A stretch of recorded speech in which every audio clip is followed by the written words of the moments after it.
published 0551 EDT, 22 October 2017 updated 0641 EDT, 22 October 2017 Dan Ashworth's position as technical director of the Football Association is untenable, according to former FA board member Heather Rabbatts.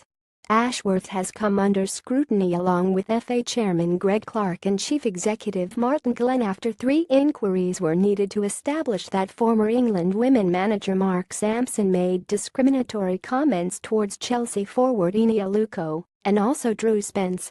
Ashworth was responsible for the appointment of Sampson and is also said to lead the search for his permanent successor to lead the Lionesses. FA Technical Director Dan Ashworth is in hot water in the wake of Mark Sampson axing Rabbatts, who stood down from her position at the FA in June, does not believe that should be allowed to happen, and felt Ashworth had allowed a monoculture to develop at the national training base at St George's Park. "I think his position is untenable," Rabbatts said on BBC Radio 5 Live Sports Week programme. "He has been there since 2012. These issues have been raised: a lack of diversity, a lack of black coaches, the issue of Mark Sampson and Dini. These have all happened. This is about professional judgment. It's not that Ashworth hasn't tried, but that's not enough.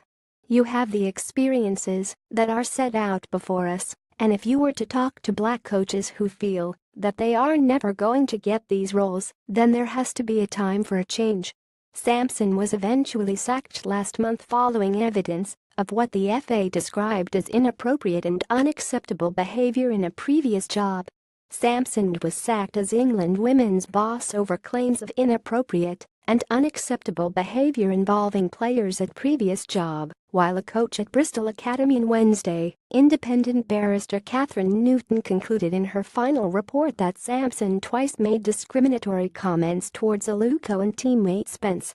Glenn subsequently sincerely apologized to the players over Sampson's remarks before he, Clark, Ashworth, and FA Director of HR Rachel Brace faced a grilling at a parliamentary hearing over their investigations into the issue. Rabbatts added, "My really strongly held view is that something has to change.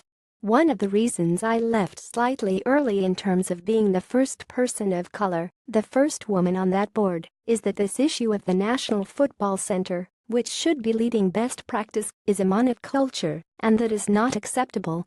In a way, the story starts not from the failures of internal investigations, but where you have a culture where comments can be made, and clearly were made, and there isn't an instant reaction that is wrong, and that those comments are not appropriate. Ashworth was subject to 3 inquiries alongside Greg Clark left, and Martin Glenn. Rabbatts also said the jury is out on the position of Glenn, while Clark should be given more time to address the issues at the FA. But the former executive deputy chair of Millwall reserved her strongest criticism for Ashworth. "Sampson and Ine Aluko all happened under his watch," Rabbatts added. "And I read today that he is now leading the search to replace Sampson, so when the FA says things are going to change, what is going to change? As for Martin Glenn and the chairman, the jury is out. This issue of St George's Park I firmly put on the chief executive's agenda before I left." Former board member at St George's Park Heather Rabbatts has scrutinized all 3 theories of view that these issues of diversity are not as important as the big stuff, the budgets and the profitability, but all the profits the FA has will not buy back its reputation. If the chief executive and the chairman want to ensure they are still there with credibility, then this has to be their #1 priority, and I'm not sure I see evidence of that so far. Rabbatts insisted that the FA refused to change and has also labeled their position untenable. The chairman has not been there long, and he has to demonstrate how these issues are going to be addressed.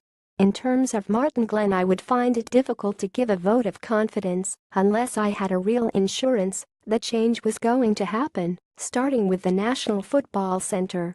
My view is that the leadership of the National Football Centre is untenable.